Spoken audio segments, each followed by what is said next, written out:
திரு கலை, பொதுக்குழு உறுப்பினர்கள் செயற்குழு உறுப்பினர்கள் இபிஎஸ் பக்கம் தான் இருக்காங்க ஃப்ரம் த டே ஒன்லேருந்து. ஏன் ஓபிஎஸ் வழக்கு அதுக்கப்புறம் பல முறை நீதிமன்றங்களில் அவருக்கு பின்னடைவு ஏற்பட்டதுன்றலாம் பொதுக்குழு உறுப்பினர்களுடைய பெரும்பான்மை இருக்குது. இப்போ அதே உறுப்பினர்கள் மீண்டும் கூட போகிறாங்க, தீர்மானங்களை நிறைவேற்ற போகிறாங்க.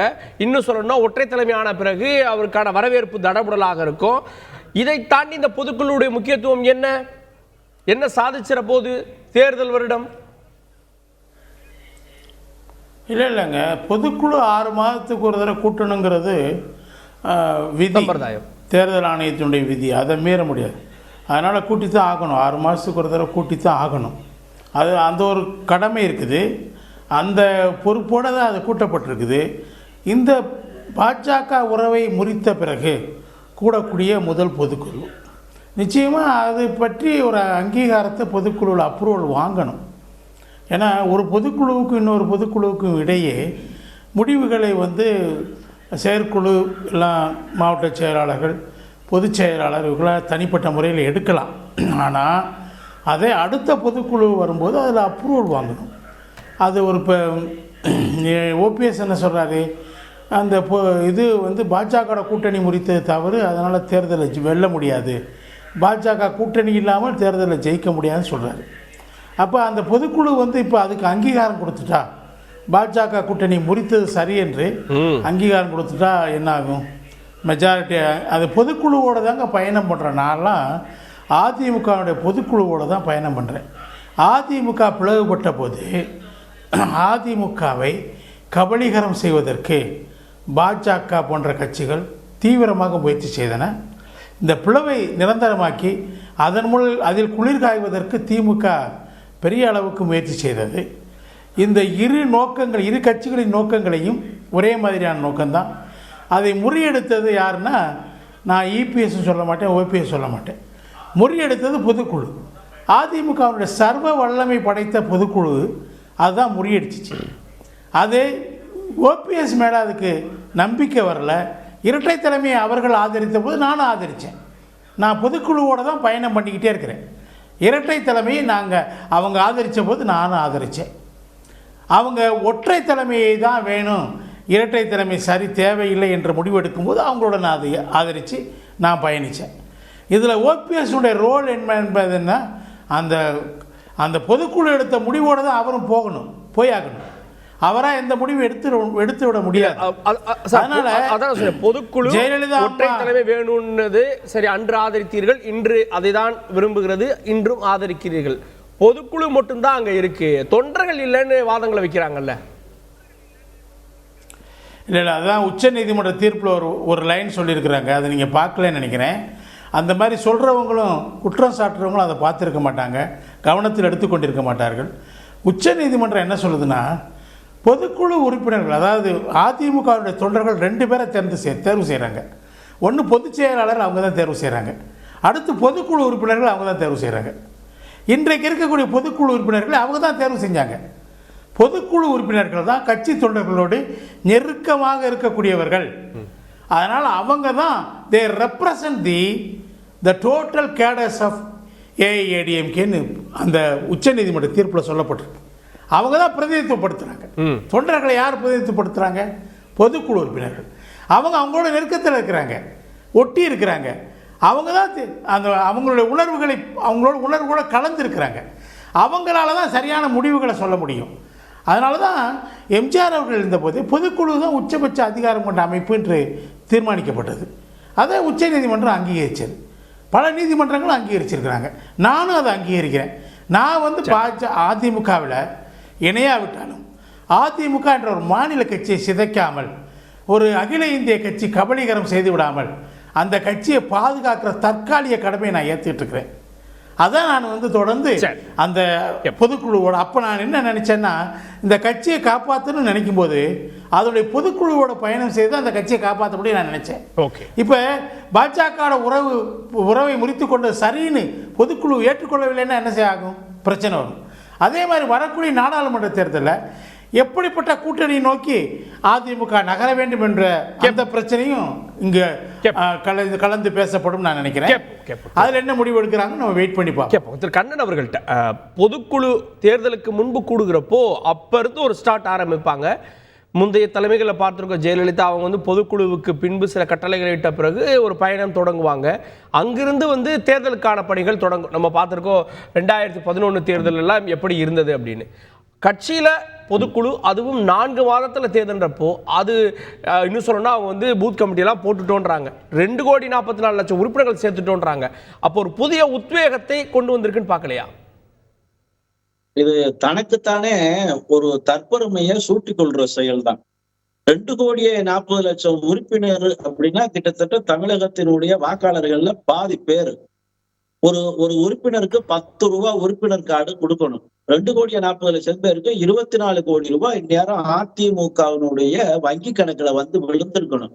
அப்படி எங்கேயுமே வந்து விழுந்ததாக எந்த புள்ளி விவரமும் நம்மளுக்கு சொல்லல. நம்மளுக்கு அதை பத்தி தெரியும். இது வந்து சும்மா திட்டமிட்டு பரப்புற பொய் தகவல். இன்னொன்னு, அதிமுக பொதுக்குழுவுக்கும் மற்ற கட்சியினுடைய பொதுக்குழுவுக்கும் நிறைய வித்தியாசம் இருக்கு. அதிமுக பொதுக்குழுங்கிறது தேர்தல் ஆணையத்திற்காக ஒரு அங்கீகாரத்துக்காக நடக்கக்கூடிய ஒரு சம்பிரதாய சடங்கு. அதிமுகவினுடைய பொதுக்குழுவுக்கு வந்து பொதுச் செயலாளரையோ அதிமுகவுடைய தலைவரையோ தேர்ந்தெடுக்கிறதுக்கான எந்த அதிகாரமும் அதுக்கு இல்லை. தொண்டர்கள் தான் நேரடியா தேர்ந்தெடுக்கணும். இதுக்கு பேரு அப்சல்யூட் டெமோக்ரஸின்னு பேரு. அதிமுகவுல இருக்கிற நிறைய பேசியிருக்கோம். நீங்க நான் உட்பட மணிகண்டன் எல்லாருமே நமக்கு 2 வருஷமா இந்த வழக்கை பேசியிருக்கோம். பொதுக்குழு தற்காலிகமா தேர்வு பண்ணும், அப்புறம் தேர்தலில் வந்து ஒரே நபரோ 2 நபரோ ஒரு ஓட்டுல தேர்ந்தெடுக்கப்படுவாங்க. அதுதான் முறையா இருந்திருக்கு.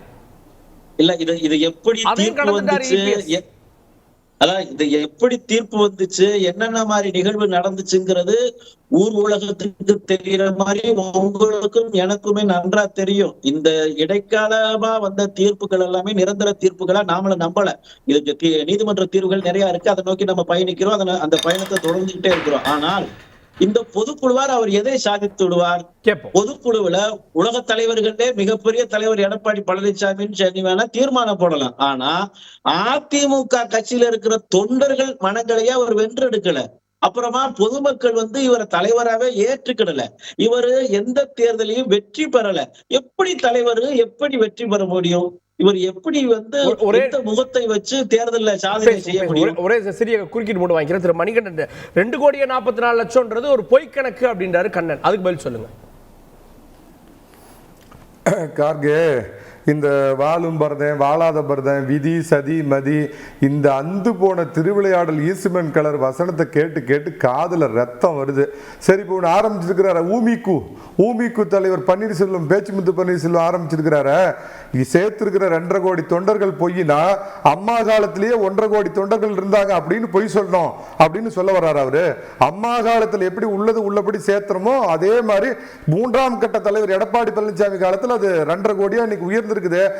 அதிமுக வங்கி கணக்குக்கு எவ்வளவு காசு வருதுன்னு கண்ணா உங்ககிட்ட எப்படிப்பா சொல்ல முடியும்? கட்சியிலிருந்து தூக்கி எறியப்பட்டவங்க அந்த பேச்சு முத்து பின்னாடி நின்னுட்டு 4 பேர்ல 5வது ஆளு உங்ககிட்ட எப்படி சொல்ல முடியும்? எனக்கு தெரியும்ப்பா. உன்னை விட அதிமுக அப்பா உரிமை மீட்பு குழு தலைவா, ஒரு நிமிஷம் நான் முடிச்சிடுறேன். 2019 நடந்த நாடாளுமன்ற தேர்தலில் அதிமுக பாஜக கூட்டணி பல லட்சக்கணக்கான ஓட்டுல தோத்து போச்சு. ஆனா 2021 உங்களுக்கு எடப்பாடி பழனிசாமி வேண்டுமா மு.க. ஸ்டாலின் வேணுமான்னு கேட்டப்ப வடநாட்டு புரோகிதரை கூட்டிட்டு வந்து 385 கோடி ரூபாய் திமுக செலவு பண்ணி கூட பாத்தீங்க அப்படின்னா வெறும் 2.5% ஓட்டு வித்தியாசத்துல தான் அதிமுக தோத்து போச்சு. அதே மாதிரி அண்ணன் தனியரசு ஒரே கடைசி புகலிடம் பன்னீர்செல்வத்தின் வாழும் கடைசி புகலிடம் சொல்றாரு. ஈரோட்ல என்னங்கயா ஓட்டு வாங்கினீங்க? ஐயா, ஈரோட்ல அந்த ஒண்ணுமில்லாத கையை பின்னாடி இருந்து திமுக வந்து லட்சமா ஒவ்வொரு வீட்டு கொடுத்து 30,000 40,000 50,000 பண சுனாமி மலை அடிச்சுத. அத மீது அதிமுக காலத்திலேயே டெபாசிட் போயிருக்குது. அதிமுக கொடுத்ததுன்னு சொல்லுங்க. யாரையாவது சொல்லுங்க, தனியார் சொல்லுங்க, இல்ல கண்ணனை சொல்லுங்க, பணம் கொடுத்தான்னு சொல்லுங்க. அம்மா காலத்திலேயே பெண்ணகரத்தில் டெபாசிட் போயிருக்குது. புரட்சி தலைவர் காலத்தில் நாடாளுமன்ற தேர்தல் புரட்சி மணிகண்டனுக்கே தெரியும் பணம் திருச்சி எவ்வளவு மாநாட்டுக்கு கொடுக்கப்பட்டது. சப்பாத்திக்குள்ள காசு 500 ரூபாய் சொருவி கொடுத்து ஆளு கூட்டியும் யாரும் வரல. நீ பாவம் பேசுறீங்க. புரட்சி தலைவர் காலத்திலே நாடாளுமன்ற தேர்தலில் தோற்று 2024 தேர்தல் பழனிசாமி பார்க்க வரல, எனக்கு கூட்டம் வரல, கூட்டம் வரல பேட்டியே பழனிசாமி கொடுத்தாரு.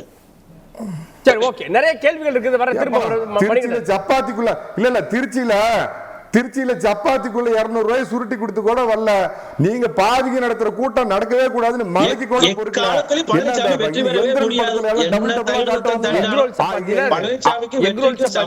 முடிச்சிடுறியா? ஆர்டிபிஷியல் கார்கே புது டெக்னாலஜி வந்திருக்குது, ஆர்டிபிஷியல் இன்டெலிஜென்ஸ் வந்திருக்குது. அந்த மாதிரி இந்த 4 பேர் பழக்கச்சி ராமச்சந்திரன் ஒண்ணு, வைத்தி ஒண்ணு, மனோஜ் பாண்டிய ஒண்ணு, அண்ணன் பன்னீர்செல்வம் 4 பேர் சேர்ந்து நடக்கிறப்ப கூட்டம் வரதுக்கு என்ன பண்ணணும்? இந்த ஆர்டிபிஷியல் இன்டெலிஜென்ஸ் பயன்படுத்தி கூட லட்சக்கணக்கான பேர் போற மாதிரி